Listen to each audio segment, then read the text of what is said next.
আসসালামু আলাইকুম শিক্ষার্থীরা, আশা করি ভালো আছো, সুস্থ আছো, সুন্দর আছো, সবাই সহজে পড়া শিখির সাথে আছো। বাংলা প্রথম পত্র একটি গুরুত্বপূর্ণ বিষয়, আবশ্যিক বিষয়। এই বিষয়ে তোমার A+ 80 উপরে বা 90-এর উপরে নম্বর পেতে হলে সহপাঠ থেকে কিন্তু অবশ্যই উত্তর করতে হবে। সহপাঠ ছাড়া উত্তর করলে তোমার তো 20 নম্বর এমনি কাটা। 80-র প্রশ্নের উত্তর লিখে তো কেউ আর 80 পায় না, তাই না? এজন্য সহপাঠ কিন্তু প্রত্যেকের জন্য অতি গুরুত্বপূর্ণ। সহপাঠের উত্তর করলে সহপাঠের নম্বর কিন্তু ভালো আসে। আর তোমরা সাধারণত ক্লাসে সারা বছর বাড়িতে সহপাঠ পড়ো না বললেই চলে। পরীক্ষার আগে হয়তো পড়ো, তারপরও কিন্তু এটা বাদ দিও না, কেউ অবশ্যই পড়বে। এই উপন্যাসের ঘটনা, নাটকের ঘটনা, এটা যদি তুমি গল্পের মতো করে মনে রাখো তাহলে ইনশাল্লাহ প্রশ্নের উত্তর সঠিক এবং সুন্দরভাবে লিখতে পারবে। কেউ কিন্তু সহপাঠ বাদ দিয়ে পরীক্ষার হলে যাবা না, পরীক্ষার প্রস্তুতি নেবে না। অবশ্যই সহপাঠ পড়তে হবে, সেটা মাথায় রেখেই তোমরা পরীক্ষার জন্য প্রস্তুতি নিবে। আজকে আমরা সৈয়দ ওয়ালিউল্লাহ রচিত বহিপীর নাটকটি পড়ব। এই যে এখানে নাট্যকার সৈয়দ ওয়ালিউল্লাহ, ওনার নামের বানানটা একটু গুরুত্বের সাথে দেখতে হবে। সৈয়দ ওয়ালিউল্লাহ, ওয়ালিউল্লাহ না, কিন্তু অনেকে কিন্তু পরীক্ষার খাতায় অন্তস্থ আয়কার আর বাদ দিয়ে দাও, ওয়ালিউল্লাহ লিখে ফেলো। সেটা লেখকের নাম, নাট্যকারের নাম, ঔপন্যাসিকের নাম ভুল করা কিন্তু খুব বড় একটা নম্বর কাটার ঝুঁকি থাকে। প্রথমেই আমরা নাটকের শুরুতে সৈয়দ ওয়ালিউল্লাহর পরিচিতিটা জেনে নিব। আচ্ছা, বহিপীর আমরা এখান থেকে পড়া শুরু করব। নাট্যকারের পরিচিতি, বহিপীর নাটক ও নাট্যকার পরিচিতি সৈয়দ ওয়ালিউল্লাহ। এখানে কিছু নাটকের নাম, নাট্যকারের নাম আছে, কিন্তু সেগুলো এখন পরীক্ষার জন্য তোমাদের দরকার নাই, ওটা আমরা পরে পড়ব। সৈয়দ ওয়ালিউল্লাহ 1922 সালের 15 আগস্ট চট্টগ্রাম শহরে জন্মগ্রহণ করেন। দেখো, 1 শতাব্দী আগে, 1 শতাব্দী 3 বছর আগে 1922 সালে 15 আগস্ট চট্টগ্রাম শহরে তিনি জন্মগ্রহণ করেন। তার পিতা সৈয়দ আহমদুল্লাহ ছিলেন সরকারি কর্মকর্তা। তার বাবার নাম ছিল কি? সৈয়দ আহমদ উল্লাহ। তিনি সরকারি কর্মকর্তা ছিলেন। মাতা নাসিমা আরা খাতুন, মাতামানি মা নাসিমা আরা খাতুন ছিলেন উচ্চশিক্ষিত ও সংস্কৃত মনা। তিনিও সেই 1 শতাব্দী বছর আগেও তিনি উচ্চশিক্ষিত ছিলেন। সৈয়দ ওয়ালিউল্লাহ মাত্র 8 বছর বয়সে মাতৃহারা হন, মানে 8 বছর বয়সে নাট্যকারের মা মারা যান। তিনি 1939 সালে কুড়িগ্রাম উচ্চ বিদ্যালয় থেকে মাধ্যমিক ও 1941 সালে ঢাকা কলেজ থেকে উচ্চ মাধ্যমিক পাশ করেন। তিনি কুড়িগ্রাম উচ্চ বিদ্যালয় থেকে কি করেন? এসএসসি পাশ করেন 1939 সালে, আর 1941 সালে ঢাকা কলেজ থেকে এইচএসসি, উচ্চ মাধ্যমিক মানে এইচএসসি পাশ করেন। তার আনুষ্ঠানিক ডিগ্রি ছিল ডিস্টিংকশন সহ বিএ। তার পেশা জীবন শুরু হয় দৈনিক স্টেটসম্যান পত্রিকায় সাংবাদিকতা করার মধ্য দিয়ে। তিনি আনুষ্ঠানিকভাবে যে প্রাতিষ্ঠানিক শিক্ষা অর্জন করেন সেই সময় সেটার নাম ছিল ডিস্টিংকশন বিএ। আর পেশা জীবন তিনি শুরু করেন এই যে স্টেটসম্যান পত্রিকায় সাংবাদিক হিসেবে। মাঝখানে কিছুদিন বেতারেও তিনি চাকরি করেন। তারপর বিদেশে তৎকালীন পাকিস্তান দূতাবাসে কাজ করেন। ওই বেতারে চাকরি করার পর তিনি বিদেশের তৎকালীন পাকিস্তানের দূতাবাসে চাকরি করেছিলেন। ইউনেস্কো সদর দপ্তর প্যারিসে সর্বশেষ কাজ করেছেন। প্যারিসে ইউনেস্কোর সদর দপ্তর প্যারিসে আমরা সবাই জানি, সেখানে তিনি সর্বশেষ কাজ করেন। বাংলাদেশের স্বাধীনতা যুদ্ধ চলাকালে তিনি প্যারিস থেকেই বাংলাদেশের পক্ষে কাজ করেন। তার প্রথম গল্প গ্রন্থ নয়নচারা প্রকাশিত হয় 1945 সালে। তারপর একে একে প্রকাশিত হয় উপন্যাস লাল সালু। তার এই যে বিখ্যাত উপন্যাস কিন্তু লাল সালু, সৈয়দ ওয়ালিউল্লাহর। নাটক বহিপীর, যেটা আমরা পড়ব, এটা হয় 1960 সালে, আর লাল সালু 1949 সালে। সুরঙ্গ, এটাও কিন্তু একটা বিখ্যাত উপন্যাস, 1964 সালে। উপন্যাস চাঁদের অমাবস্যা, দেখো কোনোটা থেকেই কোনোটা কম না। চাঁদের অমাবস্যা খুবই গুরুত্বপূর্ণ একটি উপন্যাস, 1964 সালে। সুরঙ্গ এবং চাঁদের অমাবস্যা একসাথেই তার প্রকাশিত হয়। গল্প গ্রন্থ দুই তীর ও অন্যান্য গল্প, তিনি গল্প কম লিখেছেন। দুই তীর এবং অন্যান্য গল্প তার গল্প 1965 সালে। নাটক তরঙ্গ ভঙ্গ 1965 সালে। উপন্যাস কাদো নদী কাদো 1968 সালে। সাহিত্যকর্মের জন্য তিনি PEN পুরস্কার 1955 সালে, বাংলা একাডেমি পুরস্কার 1961 সালে, আদমজী পুরস্কার 1956 ও 21শে পদক মরণোত্তর 1984 লাভ করেন। তিনি 1971 সালের অক্টোবর মাসে প্যারিসে মৃত্যুবরণ করেন। কখন মৃত্যুবরণ করেন? 1971-এ। তিনি কিন্তু প্যারিসে সেই সময় কর্মরত ছিলেন এবং বাংলাদেশের স্বাধীনতা যুদ্ধ শুরু হলে সেখানে থেকেই তিনি প্যারিস থেকে বাংলাদেশের পক্ষে কাজ করেছিলেন। এবং সেই সময়ে দেখো, ওই 1971 সালের অক্টোবরে যুদ্ধ জয়ের আগেই প্যারিসে তিনি মৃত্যুবরণ করেন। এবার আমরা বহিপীর নাটকের ঘটনা সংক্ষেপ জানব। তোমরা যদি প্রয়োজন মনে করো কমেন্টে জানাও, তাহলে আমি নাটক পড়তে পারি, সম্পূর্ণ নাটক। বহিপীর নাটকটি 1960 সালে ঢাকা থেকে প্রথম প্রকাশিত হয়। কোথা থেকে প্রকাশিত হয়? ঢাকা থেকে। কত সালে? 1960 সালে। 1955 সালে ঢাকায় ইপিএন ক্লাবের উদ্যোগে এক আন্তর্জাতিক সম্মেলন অনুষ্ঠিত হয়। গ্রন্থাকারে প্রকাশের আগে সেখানে বাংলা নাটকের প্রতিযোগিতায় বহিপীর নাটকটি আন্তর্জাতিক পুরস্কার লাভ করে। এটা হচ্ছে ঢাকায় ইপিএন ক্লাবের উদ্যোগে একটা নাটক প্রতিযোগিতা হয়েছিল, সেখানে এই নাটকটি আন্তর্জাতিক পুরস্কার লাভ করে। বহিপীর নাটকের কাহিনী গড়ে উঠেছে এক পীরকে কেন্দ্র করে। এই পীর সারা বছর বিভিন্ন জেলায় তার অনুসারীদের বাড়িতে বাড়িতে ঘুরে বেড়ান। এক 50 ঊর্ধ্ব এই বহিপীরের বয়স ছিল 50-এরও বেশি।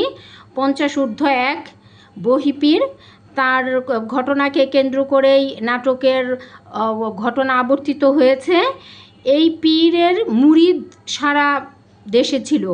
এই পীর সারা বছর নিজের কোনো বাড়ি ঘরের কোনো ঠিকানা নেই, সে কি সারা বছরই তার অনুসারীদের বাড়িতে বাড়িতে ঘুরে বেড়ান। আজকে এর বাড়ি, কালকে এর বাড়ি।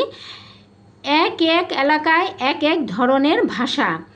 আমাদের বাংলাদেশের বিভিন্ন অঞ্চলে বিভিন্ন রকম ভাষা আমরা সবাই জানি, এক এক অঞ্চলে এক এক রকম ভাষা।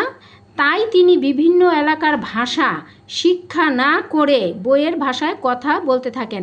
সব এলাকার ভাষা তো রপ্ত করা একজন মানুষের পক্ষে সম্ভব না, সম্ভব না, বোঝাও সম্ভব না, বলাও সম্ভব না। তাই তিনি খুব চালাকিতার সাথে, কুটুকৌশলের সাথে তিনি কি করেন, বইয়ের যে ভাষা, আমাদের বই পড়ার ভাষা, সেই ভাষা রপ্ত করেন এবং সেই ভাষাতেই কথা বলেন। এর জন্য তার নাম হয়েছে বহিপীর। এটা কিন্তু একটা সংক্ষিপ্ত প্রশ্নের উত্তর যে তাকে বহিপীর কেন বলা হতো। নাটকের এই কেন্দ্রীয় চরিত্রটির নাম অনুসারেই নাটকের নামকরণ করা হয়েছে বহিপীর। এটাও কিন্তু আরেকটা প্রশ্নের উত্তর। এই বহিপীরই কিন্তু নাটকের মূল এবং প্রধান কেন্দ্রীয় চরিত্র এবং তার নাম অনুসারেই নাটকের নামকরণ করা হয়েছে বহিপীর। নামটির একটি প্রতীকী তাৎপর্যও রয়েছে। বাঙালি মুসলমান সমাজে পীর সম্প্রদায়ের সৃষ্টি হয় কুসংস্কার ও ধর্মীয় বইয়ের পাতা থেকে। মূলত ইসলাম ধর্মের সুফিবাদী ব্যাখ্যার সূত্র ধরেই পীর সমাজের সৃষ্টি। বলছে যে ইসলাম ধর্মের যে সুফিবাদী ব্যাখ্যা আছে সেখান থেকেই এই পীর সমাজের সৃষ্টি হয়েছে। এ হিসেবে তারা ধর্মীয় ব্যাখ্যা মাসায়েল বইয়ের পাতা থেকেই মানুষের সংস্কারকে পুঁজি করে সমাজে ছড়িয়ে পড়েন। নাট্যকার সৈয়দ ওয়ালিউল্লাহর পিতা ছিলেন ম্যাজিস্ট্রেট। পিতার বদলির চাকরি সূত্রে ওয়ালিউল্লাহ বাংলাদেশের বিভিন্ন স্থান ঘুরে বেড়ানোর সুযোগ পান। তিনি বাঙালি মুসলমান সমাজে তখন জেঁকে বসা পীর প্রথা কাছ থেকে দেখার সুযোগ পান। যেহেতু তার বাবা ম্যাজিস্ট্রেট ছিলেন এবং বিভিন্ন জেলায় জেলায় তার বদলির চাকুরি ছিল, তাই বিভিন্ন জায়গায় তিনি ঘুরে বেড়ানোর সুযোগ পেয়েছেন, বিভিন্ন সমাজের লোকদের সাথে মেশার সুযোগ পেয়েছেন। তিনি বাঙালি মুসলমান সমাজে বলছেন সেই সময় লেখকের সেই সময় তখন পীর প্রথা খুব বেশি ছিল। এখন কিন্তু বর্তমানকালে কিন্তু পীর প্রথা একটু কমই আছে। সেই সুবাদে বলছে তিনি এগুলো ঘুরে ঘুরে বাবার চাকরির সুবাদে বিভিন্ন জায়গায় যেয়ে ঘুরে ঘুরে এগুলো দেখার সুযোগ পেয়েছেন। ফলে তিনি লাল সালু উপন্যাস যেমন তেমনি এ নাটকেও সে অভিজ্ঞতা তুলে ধরেছেন। এই যে এখানে লাল সালু তার বিখ্যাত উপন্যাস, এই লাল সালু উপন্যাসে কিন্তু এটা তোমরা ইন্টারে পাবা। এই লাল সালু উপন্যাসে কিন্তু এই পীর প্রথাকেই দেখানো হয়েছে, এই পীর প্রথাকে কেন্দ্র করে উপন্যাসটা আবর্তিত হয়েছে। এখানে আমরা এই নাটকেও সেটাই দেখব।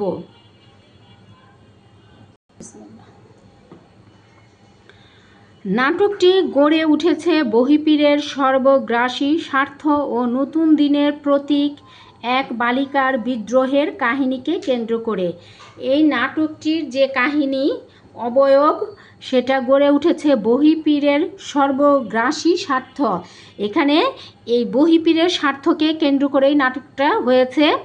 ভিতরে পড়তে গেলে আমরা বুঝব নতুন দিনের প্রতীক, আর নতুন দিনের প্রতীক ছিল এক বালিকা। বালিকা মানে কি, সে কিন্তু অল্প বয়স্কা বালিকা, 18 বছরের নিচে সে বালিকা। বালিকার বিদ্রোহের কাহিনীকে কেন্দ্র করে এই বিদ্রোহটা কি, আর এই বহিপীরের সর্বগ্রাসী স্বার্থ বাই কি? বহিপীরের সর্বগ্রাসী স্বার্থ হচ্ছে এই বালিকা হচ্ছে বহিপীরের এক মুরিদের মেয়ে। তো তিনি তো নানান দেশ বিদেশে নানান জেলায় জেলায় ঘুরে বেড়ান বহিপীর। সেই সূত্রে একবার এক সময় এই বালিকার বাড়িতে বহিপীর যে উপস্থিত হন, কারণ তার বাবা এবং সৎমা ছিলেন এই বহিপীরের অনুসারী। সেখানে নানানভাবে নানান কলা কৌশল কুটুকৌশলের মাধ্যমে এই ছোট বালিকাকে বহিপীরের সাথে জোরপূর্বক বালিকার বাবা এবং সৎমা বিয়ে দিয়ে দেয় এবং বালিকা সেখান থেকে তার ছোট এক চাচাতো ভাইকে সাথে করে বিয়ের আসর থেকে পালিয়ে যায়। এই ঘটনাই কিন্তু কেন্দ্র করে নাটকটি আবর্তিত হয়েছে। দেখো পরে কি বলছে, নাটকের কেন্দ্রীয় চরিত্র হচ্ছে বহিপীর, মূল চরিত্র বহিপীর। তিনি 2 বছরান্তে একবার শিষ্য বা মুরিদদের বাড়িতে ঘুরে বেড়ান। 2 বছরান্তে মানে কি, 2 বছরে একবার এক একজনের বাড়িতে তিনি ঘুরে ঘুরে বেড়ান। মানে এত মুরিদ তার, এত অনুসারী যে এক একজনের বাড়িতে 2 বছর লেগে যায় যেতে। আবার তখন মুরিদরা সর্বস্ব দিয়ে তার সেবা করেন। যারা ওই যে অনুসারী তারা খুবই খাতির যত্ন করেন, পীর সাহেব তার বাড়িতে আসছেন, এই আর কি। এবার এক মুরিদ তার মাতৃহারা কন্যা তাহেরাকে এই বৃদ্ধ পীরের সাথে, বৃদ্ধ মানে 50 ঊর্ধ্ব বয়স, তার 50-এরও বেশি বয়স, পীরের সাথে জোর করে তাকে বিয়ে দিয়ে দেন। এই বালিকার নাম ছিল কি? তাহেরা। তাহেরা তা মেনে না নিয়ে পালিয়ে যায়, ওই যে বললাম সে পালিয়ে যায়। সে পালিয়ে হাতেম আলী জমিদারের শহরগামী বজরায় আশ্রয় গ্রহণ করে। সে পালিয়ে, এখানে অনেক ঘটনা, পালিয়ে যায় ছোট এক চাচাতো ভাইকে সাথে নিয়ে, বাড়ি থেকে একা বের হয় না, চাচাতো ভাইকে নিয়ে বের হয়। সেখানে ডেমরার হাট পর্যন্ত, ডেমরার ঘাট আর কি, সেখান পর্যন্ত তারা পালিয়ে যাওয়ার পর ক্ষুধা লাগে ছেলেটা, ভাইটা, তারপর এমনিতেও নানান ভয় ভীতি, অন্ধকার, রাত্রির অন্ধকার প্রায় আবছা আবছা, সেই সময় ওই ভাইটা কান্না করতে শুরু করে।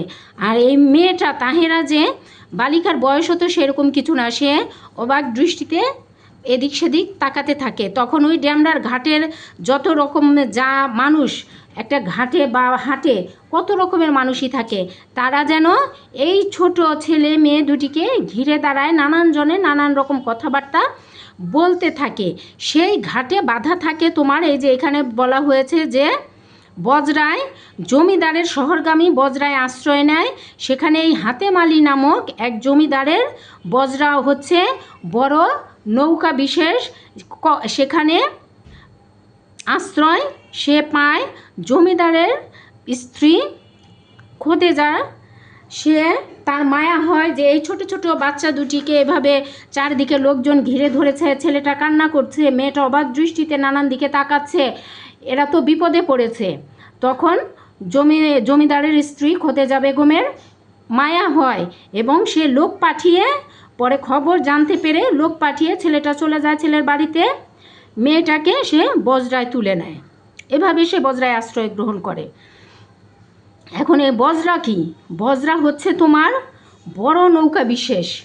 এটার মধ্যে তোমার ঘর থাকে, তা বসার জায়গা থাকে, ঘর থাকে, বিছানা থাকে, খাটিয়া থাকে, রান্নাঘর থাকে, ওয়াশরুম থাকে, সবই আর কি, একটা বাড়ির পরিপূর্ণ, বাড়িতে যা কিছু দরকার, একটা পরিবার, 2-3টা পরিবার সেখানে অনায়াসেই এক জায়গা থেকে আরেক জায়গায় ভ্রমণ করতে পারে, বড় নৌকা বিশেষ। সেটা হচ্ছে জমিদারের বজরা। সেই বজরা নিয়ে জমিদার সাহেব শহরের উদ্দেশ্যে রওনা করেছিলেন। ডেমরার ঘাটে এই ঘটনা হয়। বহিপীর তার সঙ্গী হকিকুল্লাহকে সঙ্গে নিয়ে তার সন্ধানে বের হয়। ওই যে বহিপীরের সাথে বিয়ে হওয়ার পর যখন তাহেরা পালিয়ে যায় বিয়ের আশার থেকে, বহিপীর জানতে পেরে, বহিপীরের এক সঙ্গী আছে তার নাম হকিকুল্লাহ, হকিকুল্লাহ সবসময় বহিপীরের সাথে সাথে থাকে। সেই বহিপীরকে সঙ্গে নিয়ে বহিপীর কী করে, ওই তাহেরার সন্ধানে বের হয়। পথিমধ্যে বহিপীরের নৌকা, সেই নৌকা নিয়ে বের হয়। পথিমধ্যে বহিপীরের নৌকা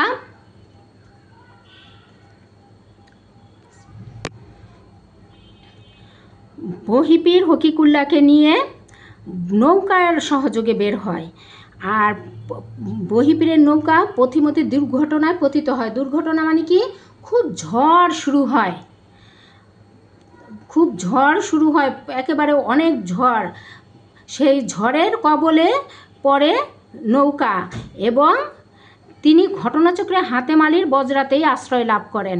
অর্থাৎ ওই যখন খুব ঝড় উঠে তখন হাতেম আলী জমিদার সাহেবের যে বজরা ছিল সেটাও মাঝ নদী থেকে একটু সাইডে ছোট নদীর দিকে আসার সময় এই যে বহিপীরের যে নৌকা খাল দিয়ে যাচ্ছিল, ছোট নদী দিয়ে যাচ্ছিল, একটার সাথে আরেকটা বাড়ি লাগে। তো বজরা তো বড় আর নৌকা ছোট, ছোট হওয়ায় নৌকাটা দুর্ঘটনায় পতিত হয়, প্রায় উল্টে যায়। তখন জমিদারের লোকজন কি করে, হকিকুল্লাহ এবং বহিপীরকে তাদের বজরায় তুলে নেন। এমন এক সময় তিনি জানতে পারেন, কে জানতে পারেন? এই বহিপীর জানতে পারেন এই বজরাতেই তার নববিবাহিত স্ত্রী তাহেরাও আছে। ঘটনা ক্রমে এক সময় বহিপীর জেনে যায় যে যেই বজরায় বহিপীর হকিকুল্লাহকে নিয়ে আশ্রয় নিয়েছে জমিদারের বজরা, সেখানে তার বিয়ে করা স্ত্রী তাহেরাও রয়েছে। তখন তিনি তাকে পাওয়ার জন্য নানা রকম কূট কৌশলের আশ্রয় গ্রহণ করতে থাকে। বা তাহেরা তো তাকে স্বামী হিসেবে মেনে নেয়, সে পালিয়ে আসছে, কিন্তু এই মেয়েকে সে তার সাথে নিয়ে যাওয়ার জন্য সে নানান রকম কৌশল অবলম্বন করতে থাকে, একটার পর একটা। অন্যদিকে বজরার জমিদার পুত্র হাশেম আলী তাহেরার করুণ কাহিনী জেনে তার পক্ষ নেয়। অন্যদিকে জমিদারের নাম ছিল হাতেম আলী, আর জমিদারের ছেলের নাম হচ্ছে হাশেম আলী। সে মেয়েটার পক্ষ নেয়। পক্ষ নিয়ে কি করে যে এই মেয়েটাকে সে বাঁচাতে চেষ্টা করে, যে না, বহিপীর একটা 60-50 ঊর্ধ্ব বয়স্ক একটা লোক, আর এই মেয়েটা একটা নাবালিকা মেয়ে, এই মেয়ের সাথে তার বিয়ে হতে পারে না। সে মাঝখানে কি করে বাদ সাধে, কিন্তু কোনো কূটকৌশলী কাজ হয় না। কারণ এই যে জমিদার হাতেম আলী, তিনি হচ্ছেন রেশমপুরের জমিদার। তোমরা নাটকটা পড়লে জানতে পারবে, রেশমপুরের জমিদার, তার জমিদারি অবশিষ্ট বেশি কিছু নাই। জমিদারির অবশিষ্ট কি, সে অবশিষ্ট কিছু নাই বললেই চলে। তার জমিদারি ঋণ করতে করতে সে এক সময় এমন ফতুর হয়ে গিয়েছে যে তার জমিদারি নিলামে উঠেছে, নিলামে উঠবে। এই অবস্থায় জমিদার সাহেব নিজেকে অসুস্থ বলে, স্ত্রী পুত্রকে অসুস্থ বলে সে বজরা নিয়ে শহরে আসে তার আনোয়ার নামে এক বন্ধুর কাছে, বাল্য বন্ধুর কাছে, যে আনোয়ারের কাছ থেকে কিছু টাকা ধার নিয়ে সে জমিদারি নিলামে উঠবে, সেটা থেকে জমিদারিকে রক্ষা করবে। জমিদারের স্ত্রী খোদেজা এবং ছেলে হাশেম আলীও বাবার অসুস্থতার বিশ্বাস করে, এবং কিন্তু হাতেম আলীকে একা ছাড়ে না। হাতেম আলীর সঙ্গে তারাও ঢাকায় উদ্দেশ্যে রওনা হয় বজরায় করে। শেষে এক পর্যায়ে হাতেম আলীর যে অসুস্থতার কথা এই বলা সেই বলা বলতে বলতে হাতেম আলী বহিপীরকে বলে যে তার অসুস্থতা আসলে কিছুই না। যখন ওই জমিদার হাতেম আলী তার বাল্য বন্ধু আনোয়ারের সাথে দেখা করতে যায় এবং দেখা করে ফিরে আসে, তখন সে এক পর্যায়ে কথায় কথায় বহিপীরকে বলে দেয় যে আসলে তার অসুস্থতা কিছু না, তার জমিদারি অর্থাভাবে নিলামে উঠছে, এবং সেই অর্থ জোগাড়ের জন্যই তিনি এখানে এসেছিলেন। শেষ পর্যন্ত হাতেম আলী জমিদারকে ওই বহিপীর এমন চালে যে সে যদি, তাহেরা তো বহিপীরের সাথে যাবেই না, সে নদীতে ঝাঁপ দিয়ে পড়ে যাবে, নিজের জীবন নিজে দিয়ে দিবে, নানান ঘটনা এর মধ্যে।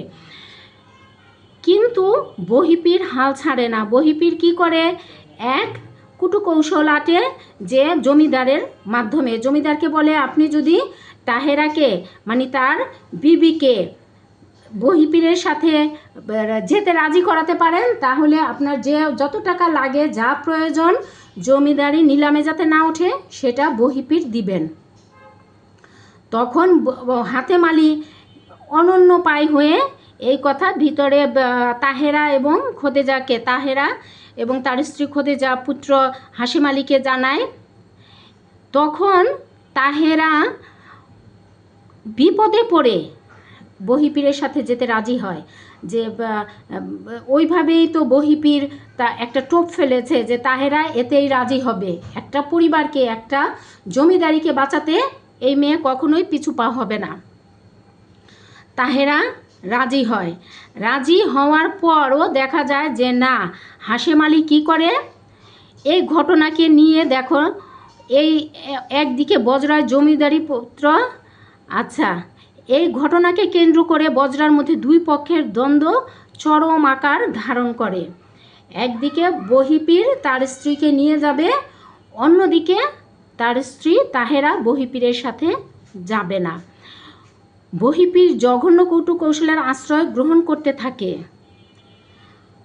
এবং ওই যে জমিদারের অসহায়ত্বের সুযোগও তিনি গ্রহণ করেন। শেষ পর্যন্ত বহিপীর জয়ী হতে পারে না।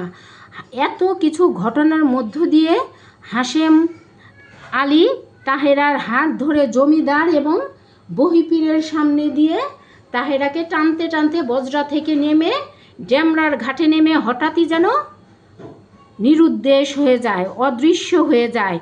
এবং সেই সময় কিন্তু তা হকিকুল্লা ছিল বহিপীরের যে বডিগার্ড, সে তারপর জমিদারের বজরায় আরও লোক ছিল, তারা কিন্তু ইচ্ছে করলে হাশেম আলী এবং তাহেরাকে বাধা দিতে পারত। কিন্তু শেষ পর্যন্ত যে বহিপীর যেন কিছুটা নরম হয়ে আসে, নতি স্বীকার করে, সেই কিন্তু জমিদার হাতেম আলীকে নিষেধ করে তাদের বাধা দিতে। এবং এমন কথাও বলে যে আজকে গেলেও তারা যাবে, 2 দিন পর গেলেও তারা যাবে, যেতে দেন, এটাই আসলে যাওয়ার কথা। এভাবেই তারা হাতেম আলী এবং বহিপীর ঘটনার সর্বশেষ সাক্ষী হয়ে থাকেন। তাহেরা ও হাশেম আলী সব বাধার জাল ছিন্ন করে যখন চলে যায়, বহিপীর অবশেষে বাস্তব পরিস্থিতি মেনে নিতে বাধ্য হয়। ওই যে বলে যে আজকে গেলেও তারা যাবে, 2 দিন পর গেলেও তারা যাবে, তা ওদেরকে যেতে দেন। শেষ পর্যন্ত কিন্তু বহিপীর এমন আশ্বাসও তারপরে হাতেম আলীকে দিয়েছিলেন যে ঠিক আছে, সে তার স্ত্রী তাহেরাকে পায় নাই, তাতে কি হয়েছে, জমিদারি রক্ষার জন্য যা তিনি যে জবান দিয়েছেন, যে কথা দিয়েছেন বহিপীর, সেটা রক্ষা করবেন। এই হচ্ছে তোমাদের বহিপীর নাটকের মূল কথা। তোমরা ভিতরটা পড়বে, গল্প, উপন্যাস, নাটক এগুলো পড়তে শুরু করলে তোমরা এমনিতে পড়তে বসতে চাও না, কিন্তু পড়া শুরু করলে কিন্তু ভালো লাগে। দেখবা শেষ না হওয়া পর্যন্ত তুমি পড়াটা ছাড়তে পারছো না। এবার আমরা নাটকের গুরুত্বপূর্ণ ও প্রধান চরিত্রগুলো নিয়ে আলোচনা করব। নাটকের চরিত্র আলোচনার ক্ষেত্রে প্রথমেই আসে আমাদের বহিপীরের চরিত্র। আমরা প্রথমেই বলেছি যে বহিপীর হচ্ছেন প্রধান এবং কেন্দ্রীয় চরিত্র। বহিপীর নাটকের কেন্দ্রীয় চরিত্র ও নাম চরিত্র হচ্ছেন বহিপীর। এখানে নাম চরিত্র কেন? এখানে নাম চরিত্র এই জন্যই যে এই বহিপীরের নামেই নাটকটি নামকরণ করা হয়েছে। তিনি অত্যন্ত ধূর্ত ও বাস্তব জ্ঞান সম্পন্ন মানুষ ছিলেন। তিনি অশিক্ষিত সাধারণ মানুষের কুসংস্কার ও ধর্মবিশ্বাসকে পুঁজি করে তার ধর্ম ব্যবসা পরিচালনা করেন। তিনি সারা বছর তার মুরিদদের বাড়ি ঘুরে বেড়ান, তাদের কাছ থেকে অর্থ সম্পদ সংগ্রহ করেন। এবার তিনি বৃদ্ধ বয়সে এক মুরিদের কন্যাকে বিয়ে করে বসেন। মুরিদ ও কন্যার সৎ মা মিলেই সব আয়োজন করেন, কিন্তু কন্যা পালিয়ে যায়। এই কন্যার নাম হচ্ছে তাহেরা। তখন তিনি নিজেই তার স্ত্রী তাহেরার সন্ধানে বের হয় এবং ঘটনাচক্রে তার সন্ধানও এক সময় সে পেয়ে যায়। তখন বহিপীর অত্যন্ত চালাকি ও বুদ্ধিমত্তার আশ্রয় নেয়। নাটকে আমরা তাকে এ পর্যায়ে দেখতে পাই, তিনি অত্যন্ত ধৈর্যশীল ও বুদ্ধিমান লোক, বাস্তব বুদ্ধিও তার টনটনে। তার স্ত্রীকে উদ্ধারের তিনি পুলিশের আশ্রয় গ্রহণ করার মতো অভিনয়ও করেন, কিন্তু জানে এতে অনেক ঝামেলা হবে, পুলিশি ঝামেলা, তাই ওই পথে আর এগোয় না। তিনি প্রথমে ধর্মীয় বিয়ের দোহাই দেন, কিন্তু তাহেরা তার পাল্টা যুক্তি দিলে তা থেকে তিনি সরে আসেন। তিনি তখন মানবিকতার বাহানা করেন, বলেন এ মেয়ে কখনো স্নেহ মমতা পায়নি, সৎ মায়ের ঘর ছিল, তার কাছ থেকে স্নেহ মমতা পেলে সে বুঝতে পারবে যে সে ভুল কাজ করছে। এতেও যখন কাজ হয় না, তখন তিনি জমিদারের অসহায়ত্বের সুযোগ নেন। তিনি টাকা দিয়ে জমিদারি রক্ষা করার প্রস্তাব করেন। শর্ত হিসেবে তাহেরাকে নিজের সাথে নিয়ে যেতে চান, কিন্তু তার সব চক্রান্ত একসময় ব্যর্থ হয়ে যায়। তাহেরা ও হাশেম আলী পালিয়ে যায় তাদের চোখের সামনে দিয়ে। তখন আমরা দেখি তিনি বাস্তবতা মেনে নেন। তিনি তাড়া করতে নিষেধ করেন জমিদার সাহেবকে। এতে তার একই স্বার্থ, বুদ্ধিমত্তা ও বাস্তব জ্ঞানের পরিচয় পাওয়া যায়। এবার আমরা পড়ব দ্বিতীয় প্রধান চরিত্র তাহেরা। তাহেরা এই নাটকের অন্যতম গুরুত্বপূর্ণ চরিত্র, এক বিচারে সবচেয়ে গুরুত্বপূর্ণ চরিত্র, কেননা তাকে কেন্দ্র করেই নাটকটির ঘটনা প্রবাহ আবর্তিত হয়েছে। তাহেরা মাতৃহারা। তার কুসংস্কারচ্ছন্ন বাবা ও সৎমা তাকে বৃদ্ধ পীরের সাথে বিয়ের ব্যবস্থা করেন। তারা মনে করেন পীরের সাথে বিয়ে হলে তাদের অশেষ সোয়াব হাসিল হবে, অন্যদিকে মেয়েও ভালো থাকবে। কিন্তু সে এ অন্যায় বিয়ে মেনে না নিয়ে বরঞ্চ পালিয়ে যায়। দুঃসাহসের সাথে শহরগামী বজরায় চড়ে বসে। ওই যে দুঃসাহসের সাথে সে কিন্তু বজরা কাউকে চিনত না, কিন্তু একবার দুঃসাহসের সাথে ঘর থেকে বের হয়েছে, দ্বিতীয়বার সে দুঃসাহসের পরিচয় দিয়েছে ওই বজরায় উঠে। কিন্তু এক সময় পীরের কাছে সে ধরা পড়ে যায়। বজরায় একমাত্র হাশেম আলী ছাড়া অন্য সবাই প্রায় তার বিরুদ্ধে গেলেও সে বৃদ্ধের সাথে তার না যাওয়ার সিদ্ধান্ত থেকে সরে আসেনি একবারের জন্য। এ হিসেবে তাহেরা একটি অত্যন্ত অনমনীয় এবং বলিষ্ঠ চরিত্রের পরিচয় দেয়। কিন্তু যখন সে জমিদারের অসহায়ত্বের কথা জানে তখন সে রাজি হয় বহিপীরের সাথে যেতে। মানবিকতার পরিচয় দিয়েছে এতে তাহেরা নিঃসন্দেহে বলা যায়, কিন্তু সে একই সাথে অনমনীয় মানবিক চরিত্র। তার চরিত্রে শুরু থেকে শেষ পর্যন্ত আমরা বিদ্রোহই লক্ষ্য করি। সর্বশেষে সে নতুন জীবনের সন্ধানে হাশেম আলীর হাত ধরে অজানার উদ্দেশ্যে রওনা দেয়। তাহেরা 20 শতকের প্রারম্ভের নারী অধিকার ও জাগরণের প্রতীক চরিত্র হিসেবে এখানে চিত্রিত হয়েছে এবং বহিপীর তথা সমগ্র ভণ্ড পীর জাতিকে সে কী করেছে, পীর জাতিকে আঙ্গুল তুলে তার বিদ্রোহের ধামাকা দিয়ে তাদের শেষ করার এবং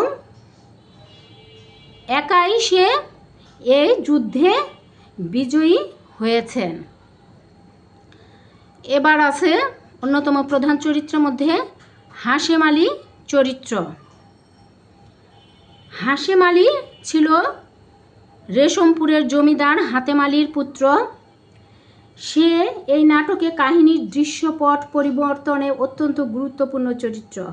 দৃশ্যপট পরিবর্তন মানে এই নাটকের ঘটনা যেটা ঘটার কথা ছিল সেটাকে তার চরিত্র মাধ্যমেই পরিবর্তিত করা হয়েছে। সে কেন্দ্রীয় চরিত্র বহিপীরের বিপরীতে অবস্থান নেয়। তার চরিত্র বহিপীরের বিপরীত চরিত্র। সে অত্যন্ত শান্তভাবে বহিপীরের কূটকৌশলকে মোকাবিলা করেছে নাটকের শুরু থেকে শেষ পর্যন্ত এবং পরিশেষে জয়লাভও করেছে। বহিপীর নেতিবাচক একটি চরিত্র।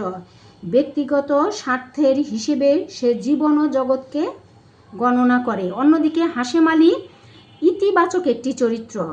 মানবীয় মূল্যবোধ ও ন্যায়বোধের গুরুত্ব তার কাছে সর্বাধিক।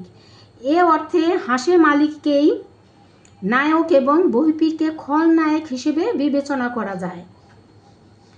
হাশেম আলী জমিদার পুত্র হলেও বৈষয়িক বিবেচনায় তার কাছে কম। বৈষয়িক বিবেচনা মানে অর্থবিত্তর লোভ তার মধ্যে কম। জমিদারি নিয়ে ভাবে না সে বিএ পাশ করেছে, এখন একটি প্রেস বানাতে চায়।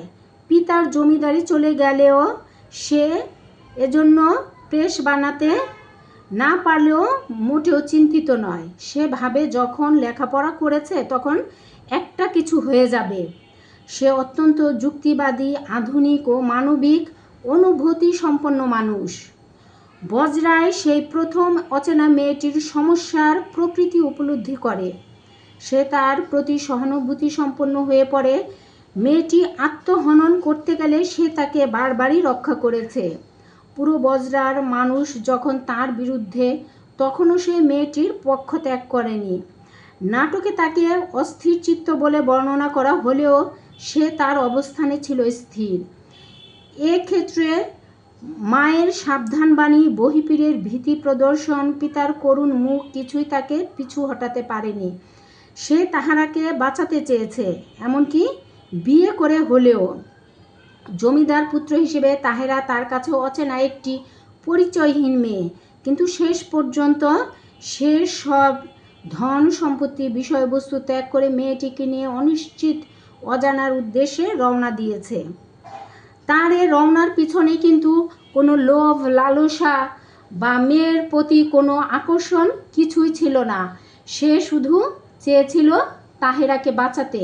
যেহেতু তাহেরা শুরু থেকে শেষ অবধি কি চেয়েছিল যে না, সে কোনোভাবেই বহিপীরের সাথে যাবে না, বহিপীরের ঘর করবে না, এটাই জমিদার পুত্র হাশেম আলীকে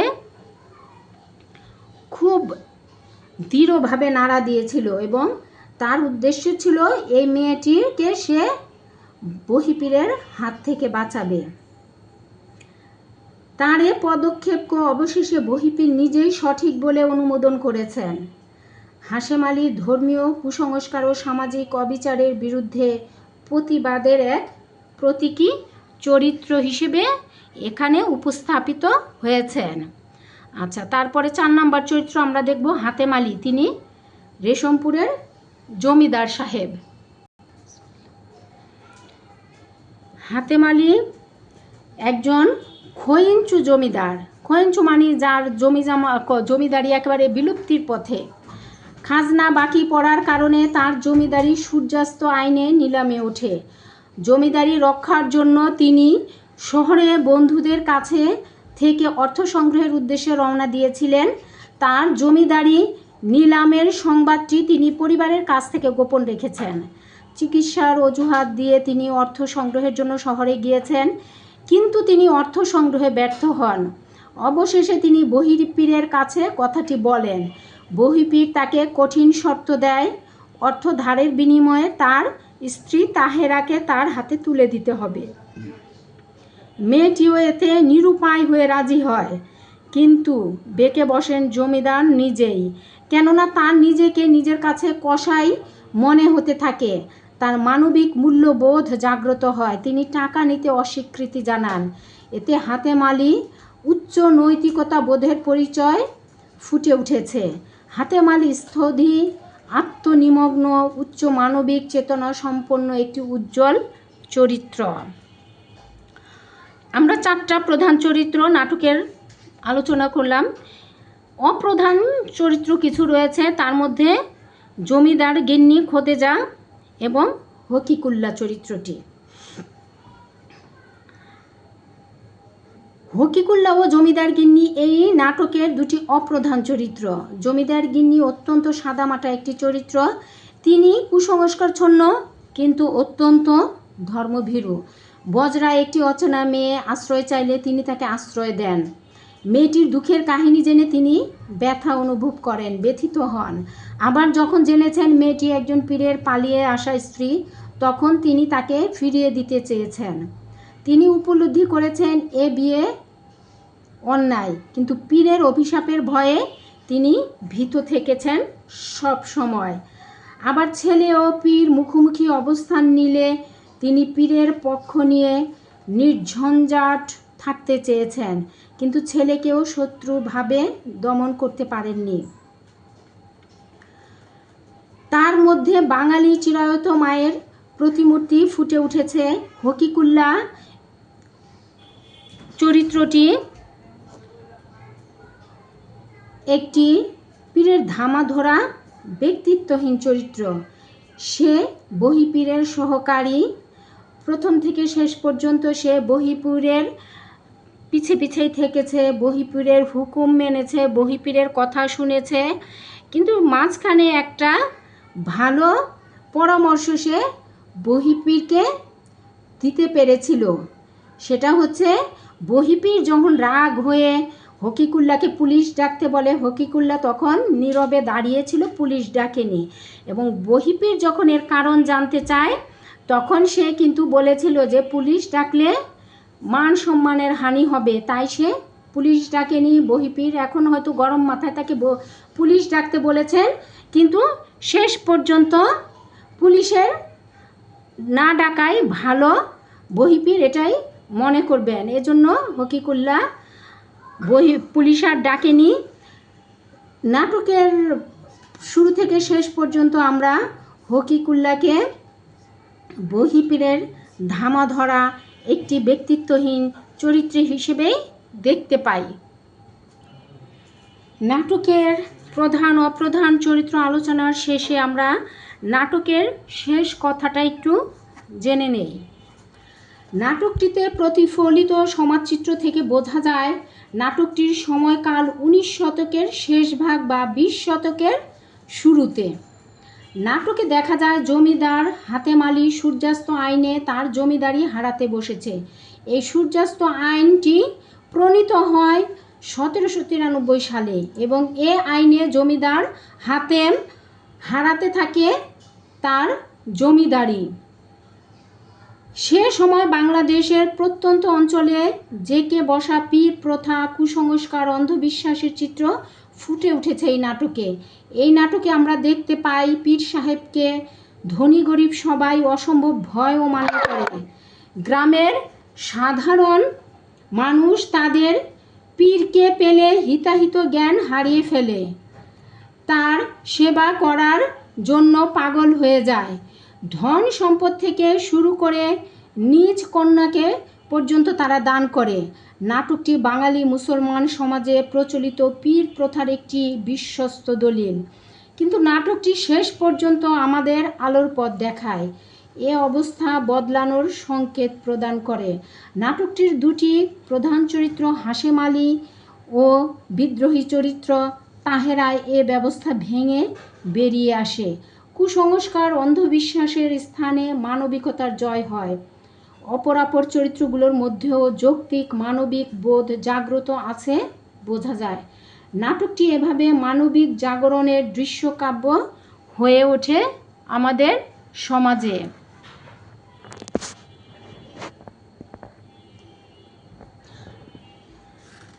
শেষ করছি আজকে আমরা আমাদের বহিপীর নাটকের ক্লাস। আশা করি সবাই ভালো থাকবে, সহজে পড়াশিখির পাশে থাকবে। আমি নাটকের সংক্ষিপ্ত এবং বর্ণনামূলক প্রশ্ন নিয়ে খুব শীঘ্রই তোমাদের সাথে ক্লাস করব। সবাইকে অসংখ্য ধন্যবাদ। সবাই সহজে পড়াশিখিকে সাবস্ক্রাইব করো, বন্ধুদের শেয়ার করো, কমেন্ট করো। আসসালামু আলাইকুম।